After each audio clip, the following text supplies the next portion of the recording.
What's going on, people? Welcome to United View. What's going on? What's going on? Lots of news to get into. The transfer window obviously is shut. You lot know that. But the transfer updates also have come to an end. But you've got to talk about little prospects, little things that are going to be happening potentially in January. So I've got a little bit about that. Yes, the Ronaldo news, obviously that broke kind of yesterday evening. Going to have a talk about that. Second debut pending. Ronaldo getting released from Portugal as well early because he's suspended. The quarantine rules that have affected Ronaldo, but still in turn, he should be fine to make his second debut for Manchester United against Newcastle. And the DONNY thing. The DONNY thing is really continuing as well, as his agent has even more to say. I want to talk a little bit about that. And just in general, just like the expectancy now, isn't it? Like the dust has settled. Ronaldo's got the number 7 shirt. Cavani's got the number 21 shirt. You know, we know what squad we've got to work with. Yeah, it's international break now. Ronaldo's on his way back. We know he's going to play against Newcastle. But just the expectancy around the whole thing now that there's a calm after the storm. Remember when we signed Ronaldo in that video? What did I say? I was like, the inquest can come later, innit? Like the pros, the cons, what's going to happen, you know, what sort of season are we going to have, the DM, etc. All of those things that we can now talk about now where all the dust has settled. The excitement has not. This excitement hasn't come down because it's still there. If you see the clips of people outside Old Trafford today, outside the megastore, going to get their Ronaldo shirts, I saw little Alex Neild in there and his face was just unbelievable. It was beautiful to see how excited he was to get his hands on a United shirt, and as are a lot of Ronaldo United shirt, as are a lot of United fans. It's a moment of history, I suppose. I suppose you get one and you put it down because this, you know, he's only going to be here for a couple of years. Who knows, might even be here longer. But it's an iconic moment in the history of Man United, of him returning. So I get that. But in terms of that excitement kind of settling down and then talking about the season and the nitty gritty, we're going to get into that as well. Let me know where you're watching from as well. Let me just pull up the comments. Let's do that. Get my phone right. Let's do that. Let's do that. And I want to know where you guys are watching from. And what your thoughts are, obviously, on Cavani giving up the number as well. Time for trophies, no excuses, says Atashim. And big shout out from Melbourne. Is KG late again, says Jaitis. No, he's not late. He's not involved today. But that's why we're on time. See that? When there's no KG, we're bang on time. Flex, I'm going to throw my hands if CR7 doesn't start versus Newcastle. Laugh my ass off. I'm taking a day off, says Axel. And good evening from Bangkok as well, says VK. And United Fan TV, one of the mods, says big up as well. Okay, Ronaldo, number 7 shirt again. What's my feelings? Well, it was always going to happen, isn't it, really? I think what was nice was that Ronaldo thanked Cavani for doing that. He did. He thanked him. And that kind of gives you an inkling as to, you know what? He did have to have that conversation with him. There was, you know, there's special rules. Apparently, you know, United were able to go to the Premier League. There's special circumstances where you can make it happen, and that's what they did. It had to happen, innit? It had to happen. And you know what? You know when, like, in life, like, things just happen for the right reasons, and things happen in a certain sequence that just make it right. Dan James leaving and vacating a 21 shirt. Cavani being number 21 for Uruguay. Ronaldo coming in and then the 7 is now available. Sancho coming in and getting 2+5 because he's got aspirations of being in Manchester United number 7 in the years to come. You know, when he was coming, we were like, we should give Sancho obviously it was way before Ronaldo, we should give Sancho the 7 shirt. That didn't happen. Cavani kept it. And, you know, it's almost like everything just happened seamlessly to make this happen, but it wasn't just as easy as that, because like I said, Ronaldo was saying big up to Cavani for you know, I wasn't sure if I could get the shirt, so big up to Cavani, and that's a nice gesture. That shows the respect that he has in there. I know it's easy for us fans to say, oh, whatever, mate, you're not a United legend, Cavani. You've given us half a good season. You've been really good, and we wanted you to stay, and we still want you to stay. But you're not a United legend. Just give him the shirt. It doesn't always work like that. It doesn't always work like that. So that was good of Cavani to do that, and he's in line to make his second debut against Newcastle on next week. United did push for an elite sportsman exemption. So basically, if you're not aware of that, with all the quarantine rules, basically saying, can he not quarantine because it's an exceptional circumstance? I think there's only a few categories of people in job occupations that can be exempt. But the UK government said no, but that isn't too much of a problem because he has to do a 5-day quarantine upon his arrival from Portugal. But the good news is that he got a yellow card for taking off his top when he scored those 2 great goals against Ireland to win Portugal the game, which subsequently bans him from the next European qualifier.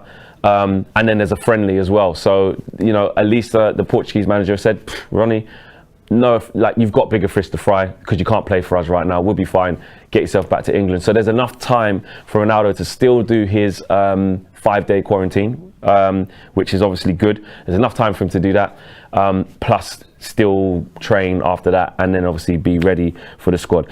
Look, the nick that Ronaldo's in. I mean, what do you guys feel? I'll put it in the comments now, and obviously we'll talk more about the build-up to that Newcastle game. I've got a great preview coming with you guys that I think you guys will be excited to see, which I'm looking forward to. But surely Ollie's got to start him, innit?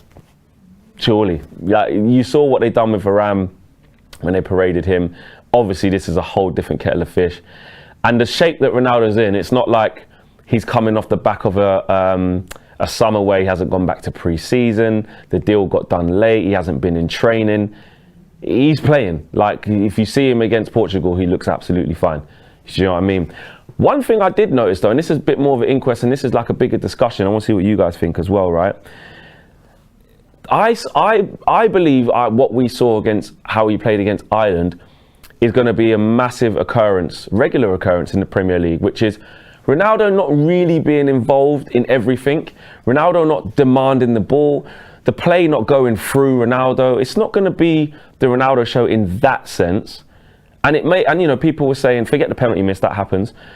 People were saying, you know, he's not really involved. And you know, you see social media as the game's going on. A lot of Man United fans were on Ronaldo watch during that Republic of Ireland game. But I think that's exactly what we're going to see quite a lot of times this year from Cristiano Ronaldo. Might just drift onto the left, receive the ball, have a look up, couple of options, give it, get in the box. Might drop short, give it, get in the box. Might just stay in the box, hardly touch the ball. But when chances arrive, that will happen. And that's just what he does. That's just how good he is. You can say Portugal maybe didn't deserve that. They were peppering up Ireland's goal. Like Jota should have scored, he hit the post. Bernardo Silva blazed one over the bar, should have scored. But Ireland defended resolutely, and they were 6 minutes away, 6 or 7 minutes away from a great win. Then there was only like 1 minute away from what would have been a great draw in the context, and then bang, up pops Ronaldo. I think that's going to happen a lot this year. You look at the performance against Wolves, right? That was a performance we can all identify with. It's not a performance that we want to see, because we want our team to dominate, we want to be on the front foot, and we'll take it that early in the season, especially at Molineux, I know that. But in terms of that type of performance, with Man United being a bit lackluster, a bit of out of ideas, looking like we're not really dominating and on the back foot, and then the other team pounces on us, that happens a lot. And we still managed to win the game with a bit of brilliance from Mason Greenwood, and obviously Rui Patricio probably could have done better, but a little bit of luck along the way. But that definitive moment, I think with Ronaldo in the team, we'll see the same. There'll be teams leaving Old Trafford or leaving their home stadium saying, we should have won that, man. And then Ronaldo did that. Do you know what I mean? And that is the X factor that we obviously didn't have before. We had it in terms of, you know, Bruno can pop up and do that, or Rashford can pop up and do that. Pogba was winning those games. So I suppose we have kind of had that, but Ronaldo dimension is even more on top of that. And that's why the pressure on Ollie is going up. It should. And I mean the pressure to deliver, not the pressure to keep his job. I mean the pressure to deliver with the squad that we're assembling. It is bright, it is buzzing, it is exciting, it is stacked with attacking talent. Defensively, as a back four now, completely comfortable with that. You saw how comfortable Varane was. That's only going to improve. Maguire's improving every game. Luke Shaw's at an amazing level. Wan-Bissaka's improving. And David De Gea is pulling out, I don't want to say completely back to his old self, because he may never get back to how good he really was, but even if he drops off of his top level, he's that good. He's still showing it. So David De Gea, so you're looking at that back five, is absolutely solid. And then obviously we've got the question marks in midfield, which, you know, I'm not using as an excuse not to challenge and win big honours. So that pressure is absolutely on Ollie because of the players we've got. Like, it is. Like, why not? Elanga, Ahmad, Martial, Rashford, Greenwood, Shoretire, Sancho. Imagine training with CR7, says Yash Gami. 100%. Some people, I mean, pundits and people maybe outside the club I've seen some people say, like, is Greenwood going to be happy? And just in general, like, just fans just asking me, oh, what about Greenwood? Do you think that's going to stop his game time or this, that and the other? Listen, you get to train with Cristiano Ronaldo every single day. He's going to be the first in, he's going to be the last out. Standards automatically rise. You know, I mean, me and KG were having a little laugh about certain players who can't go around his house and, you know, all that's tongue in cheek. But in the nitty gritty of it, Ronaldo, just being around him and observing him, and when in the canteen you're just observing him and you're just looking over there like, look at this guy, he's eating just like celery sticks and egg whites without the yolk, raw, and I don't know, protein shakes or whatever Ronaldo does, whatever uber healthy thing he does.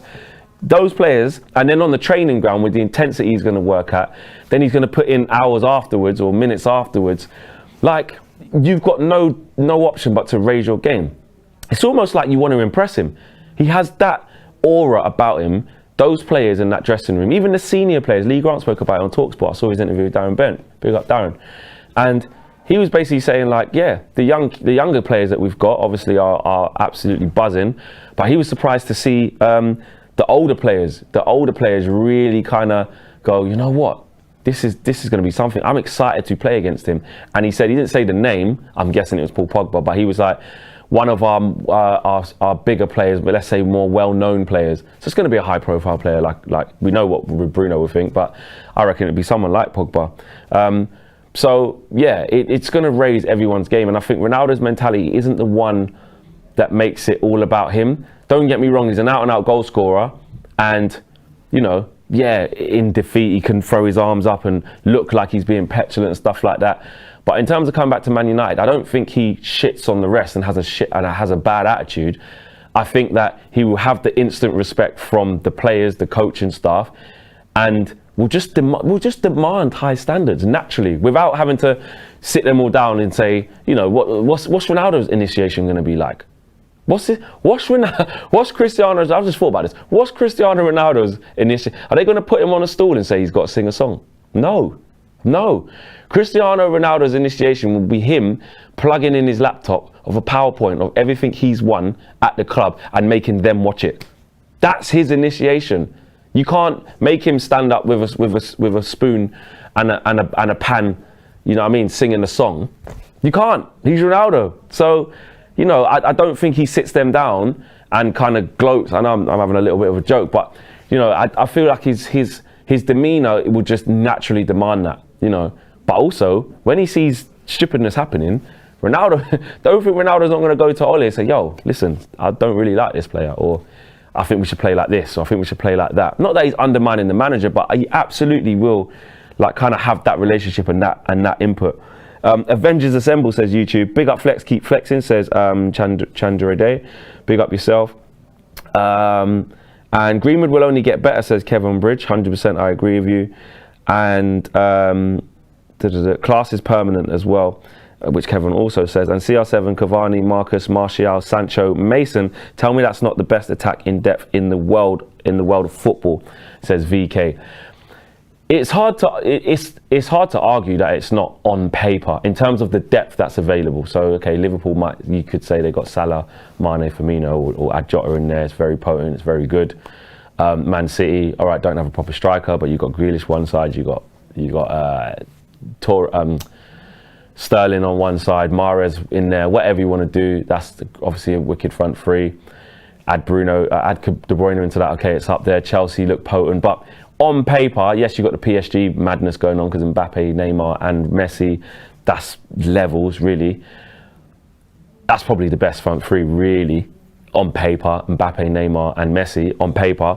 But Ronaldo, Sancho, Ronaldo, Sancho, Rashford, Ronaldo, Sancho, Greenwood, Ronaldo, Cavani, Sancho, whatever is insane. It is insane, with Bruno supplying, with Pogba supplying. Unbelievable. At all times, we should have massive options on the pitch. in the final third, and that is going to be the biggest challenge for Ollie this year, because you have to play to your strengths. If you know that our midfield's not that good, you have to find a way. You have to find a way to not bypass the midfield, because you can't always do that in games. You need your midfield. It's almost the most important area on the pitch in terms of controlling the game, dictating the tempo of the game, and having a say on how the game is played, what type of football match it is. You need that, and that sets the tone. But if you know that's your weakest area, that's Ollie's biggest problem, biggest challenge, is to try and nullify that weakness. You know what I mean? Hide that weakness as much as possible. If that means going down wide areas and getting the ball forward very, very quickly, so that the likes of Fred or McTominay don't need to have too much time on the ball, don't need to play defence-killing passes, then so be it. If that means going longer in channels, so be it. If that means the fullbacks need to get forward more, then so be it. If that means you need to play Pogba on the left quite a lot to drop in, then so be it. Ollie has to find that solution, because Ronaldo needs feeding. That's another thing about this. Ronaldo needs feeding. You can see what it was like when he played against Ireland. If we don't feed him, he will be alienated from the game. I want to see Ronaldo just within the width of the 18-yard box. I don't want to see him drifting out wide too much. We're going to have Rashford running his ass off on that side, or Sancho on that side. We're going to have Greenwood, doing his thing on the right-hand side. Putting in numbers, putting in a shift. We don't need Ronaldo to be drifting off the front. You've got Bruno, who, let's face it, pretty much plays as a striker as it is. So you don't need Ronaldo dropping off the front, in my opinion. I think just leave him, tell him, well, not that you need to tell him anything, but he'll just stay within the width of the 18 and wait for the service. Wait for the service, because the service will come with the players, or it should come with the players that we've got. Big up the mods, Mimi sorting out some of the idiots in there, and I saw one of the other mods sorting out as well, so the mods doing a great job as usual. Big them up as always. Robbie Singh says, what are your thoughts on United fans playing down the signing of Ronaldo? Some of them are your friends. I haven't seen us playing down that, and if people are playing down the signing of Ronaldo, it's a game of opinions, isn't it? I think Ronaldo's gonna be unbelievable. I think he's gonna score. I don't think he's gonna maybe score as much as some people do. You saw the reaction I had with some Manchester United fans when I was talking to them about how many goals Ronaldo scored. And some people were saying 35 to 40. I remember a boy said that. Little man, I can't remember his name. I think his name was Charlie. Big up yourself if you're watching, little man. He said 500 goals. And then there was a guy who stuck out to me, you're probably watching now, and he said I don't think he's going to score loads. I think he'll get like between 15 and 20, like a bit more of a conservative, and someone said between 25 and 30. Me personally, I think he'll get between sort of 17 and 23. Don't ask me why I've gone so specific, but I don't know.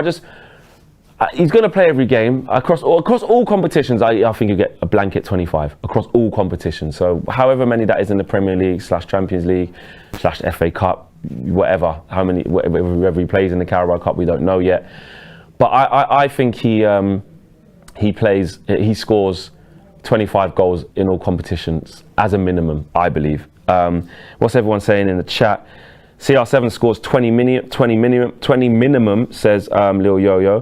Ronaldo's stats are mad, says Kevin Bridge. Yes, they are. K Fitzgerald says he'll get no service. Manish says 20 to 28. Yash says 30 goals in all comps. Young Fresh says 25. Nozaj says 38 goals will be enough, like how you told the man them yesterday. Bless. And big up Neji in the chat as well. We've got a lot of time for Neji. Hope you're doing well, bro. He says 28 across all. Yeah, I think that 25-ish, 26, 27, 28, them kind of mid to high 20s, I think he scores across all competitions. Because we still do. Look, I don't buy into the thing of like Ronaldo's going to get benched a lot because, he needs to rest. He's an older player. He can't do this, he can't do that. You can clearly see the shape Ronaldo keeps himself in. He can play every single game. Like in the Premier League as a minimum, in the Champions League as a minimum. Let's just say it. He plays 38 games. Well, no, we've played 3 games now, isn't it? So 35. He plays the 35 remaining Premier League games. Starts 100%. He starts all of the group stages in Champions League. Ronaldo's got what? Ronaldo's got the Champions League record for the most goals, doesn't he? I think he does. Someone put it in the chat, but I'm sure he does. If he doesn't, he will want to beat it. So he needs to play every single game in the Champions League. Even if we're through, he's still playing. FA Cup, he plays. He plays. Obviously, it depends on the draw and stuff like that. But FA Cup, Ollie is not in a situation to say, oh, FA Cup third round, don't really care about the FA Cup. He needs to win.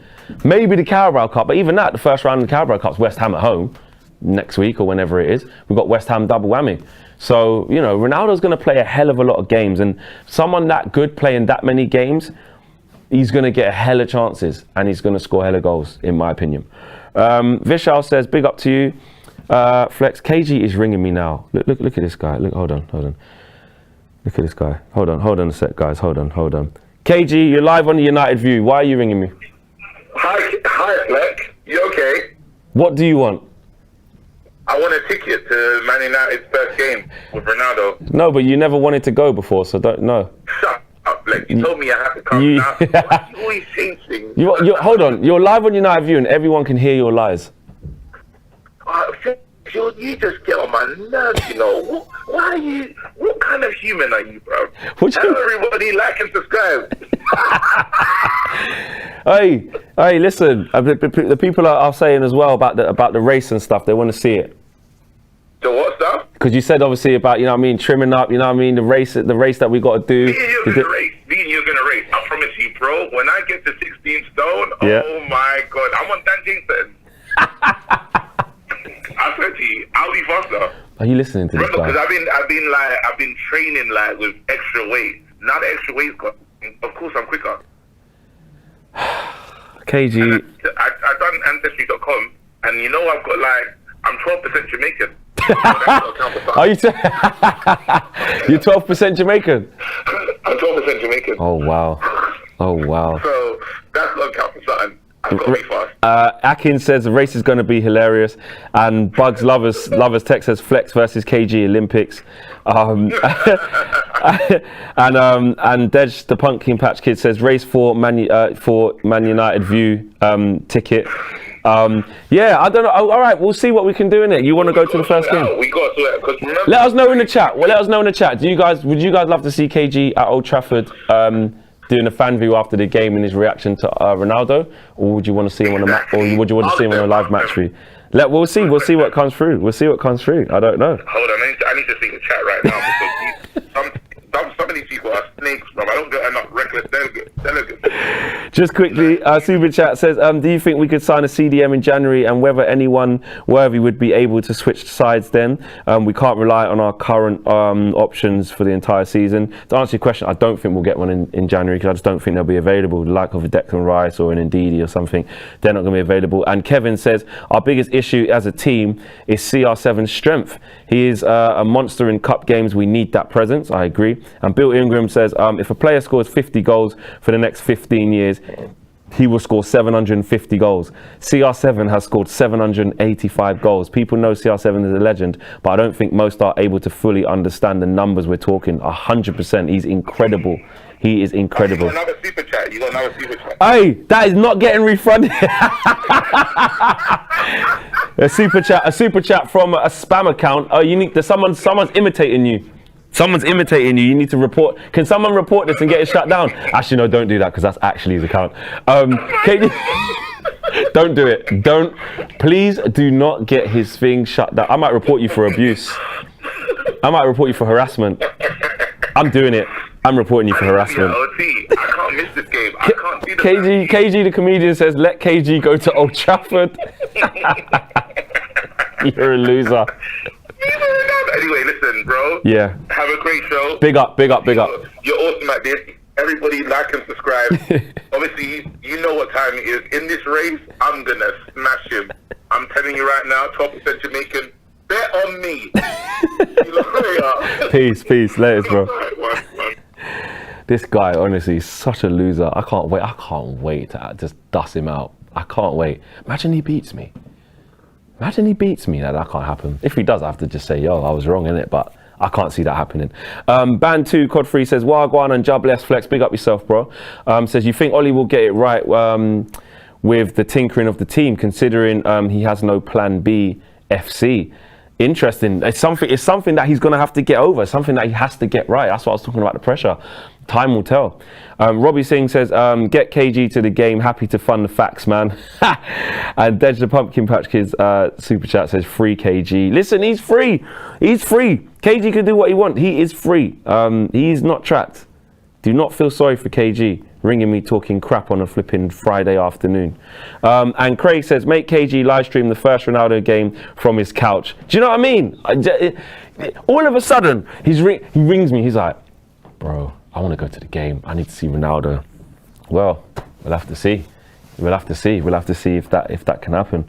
Some tickets I saw were like £2,500. What? What is going on? What is going on? The world's gone absolutely crazy. KG to interview CR7, imagine that. Anyway, I want to get on to a little update as well on Kieran Trippier. And this was news coming out of, it was coming from Mundo Deportivo, which is obviously a big Spanish outlet, saying that Manchester United will look to get back in the situation for Kieran Trippier in January. I just can't see it happen. And I know like, you can never say never in football. I know that's like one of the most cliche sayings ever, and it's true. But I don't know. I think he's going to be settled at Real Madrid, at Atletico Madrid. Halfway through the season, they're starting right back. They're defending La Liga champions. They want to win the league again. Would they sell their best right back in January? Unless Man United came with a crazy offer. And I think we know where we're at with Dalot for at least another year. So, Wan-Bissaka will be the main right back, which we know. If he gets injured, we'll stick Dalot in there, no problem. So I don't see us trying to do that. You never know. That they're a big outlet. That's what they've reported. So we'll have to watch and see. I don't know if you guys have, but I've kind of taken my eye off the Pogba situation for a little bit. I don't know how you guys feel. It's almost like the gas of Ronaldo has made us forget.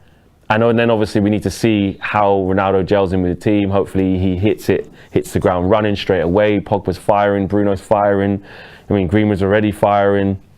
And then it gets to, because remember I was speaking in the summer, where obviously before the Ronaldo situation, before we even got Varane, and you just think, and it was just the Paul Pogba scenario about obviously he wasn't going to sign in the summer, and I said what I didn't want to do was get to this position where he hasn't signed.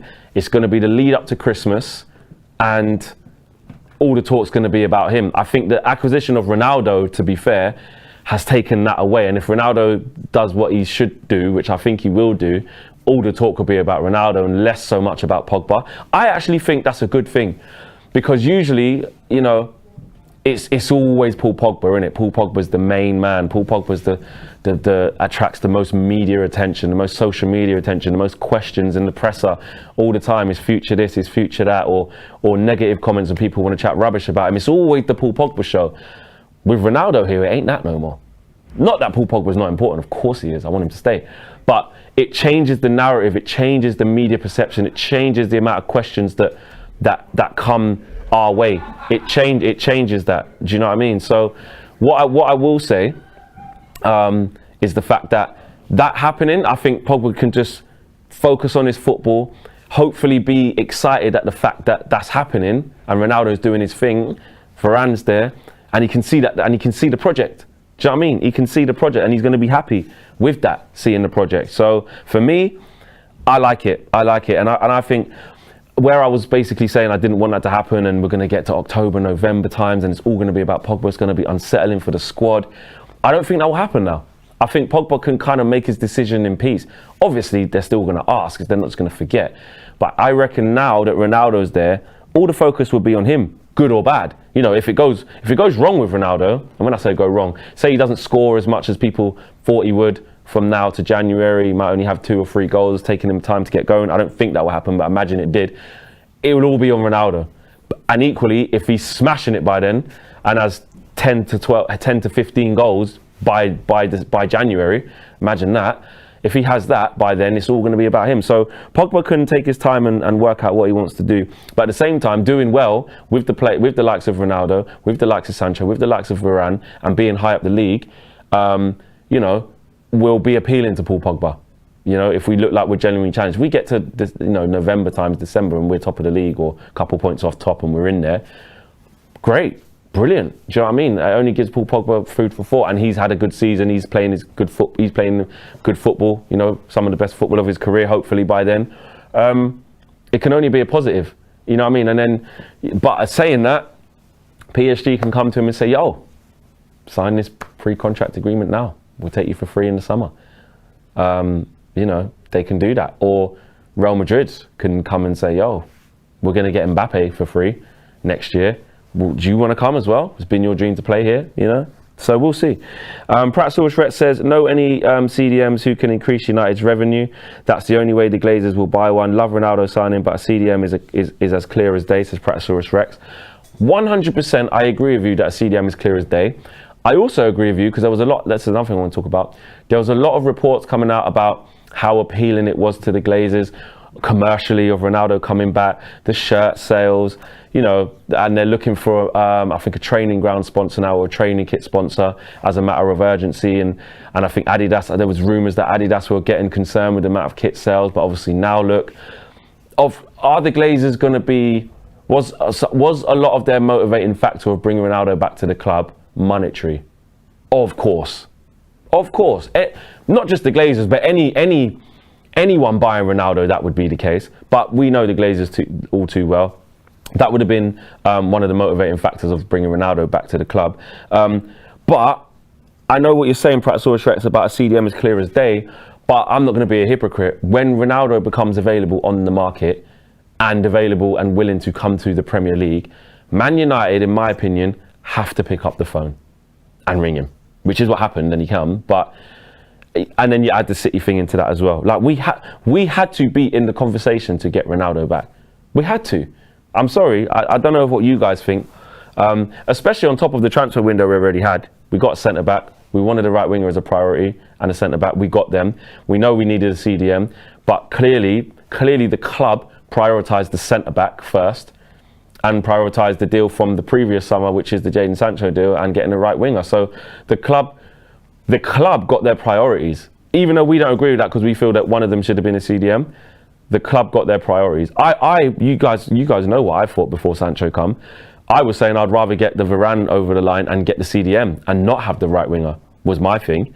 As much as I love Jadon Sancho and I'm excited that he's here and I think he's going to be, I think he's going to be quality.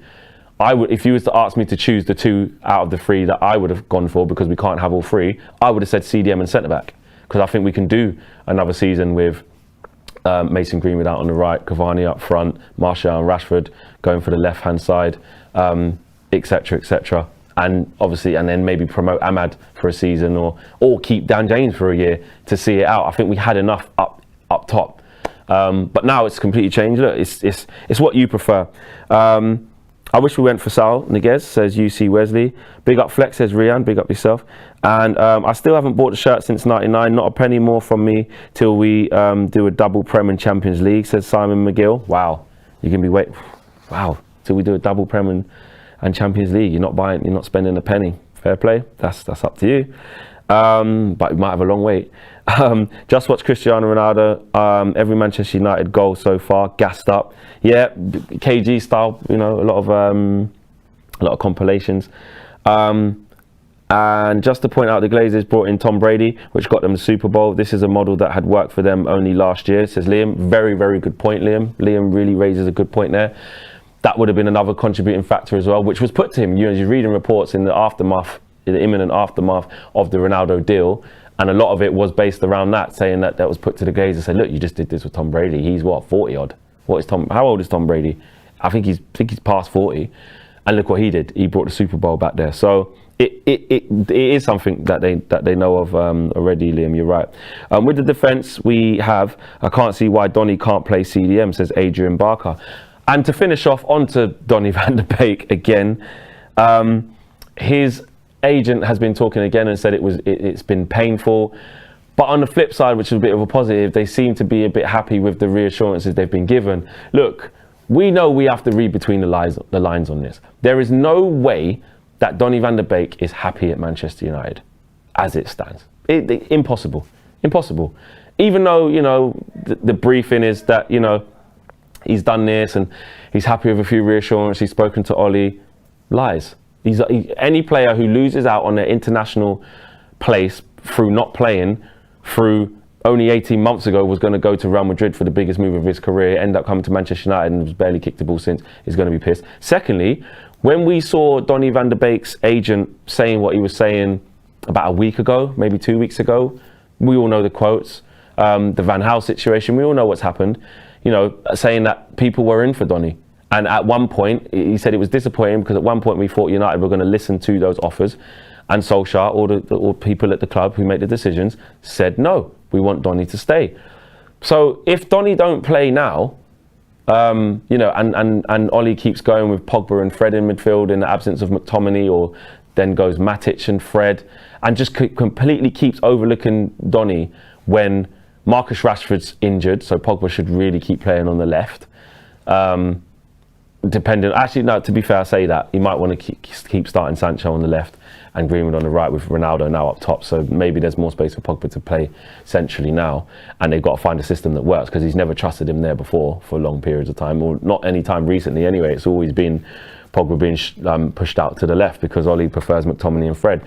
Now there's no McTominay for a month. I think it's going to be really interesting to see what Ollie does.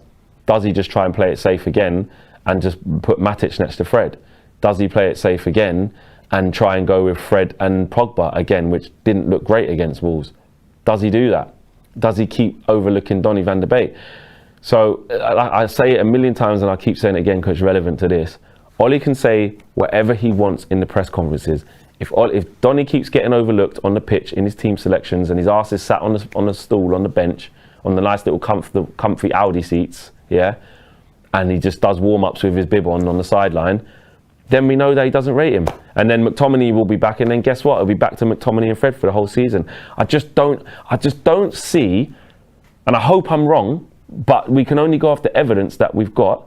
I don't see where Ollie just has a change of emphasis in the midfield area and gives Donny an extended run. I can't see it. Yeah, he might start the Carabao Cup against West Ham maybe, but the week after in the Premier League he'll be out of the team.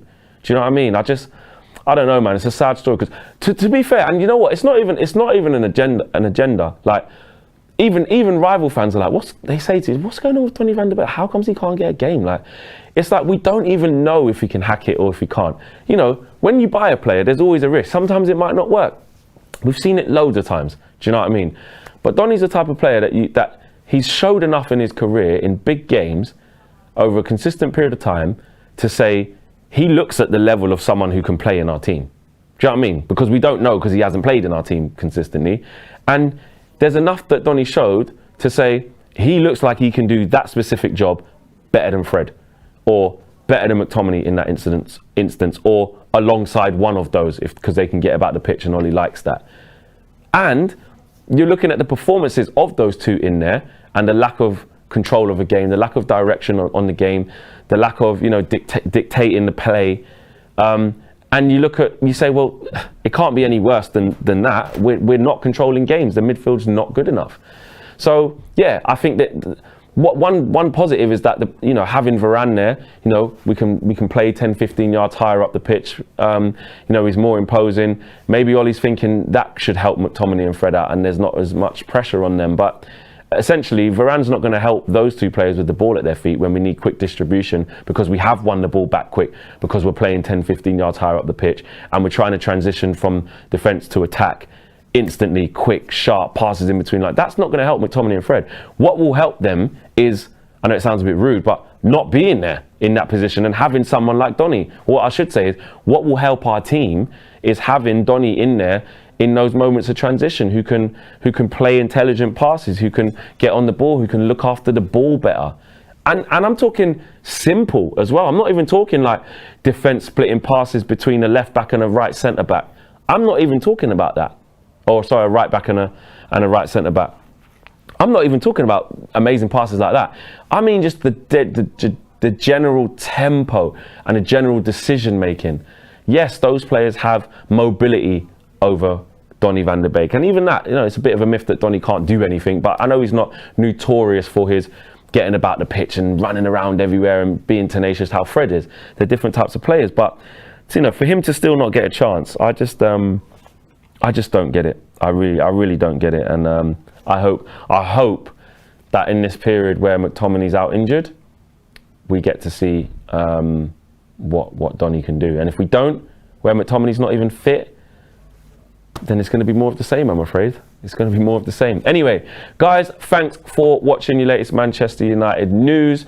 KG, we'll see if he gets to go to the game. Hopefully he will. Hopefully he does. Maybe he won't. I don't know. Smash a like on the video. Subscribe if you are new. And we'll see you guys again tomorrow. Peace.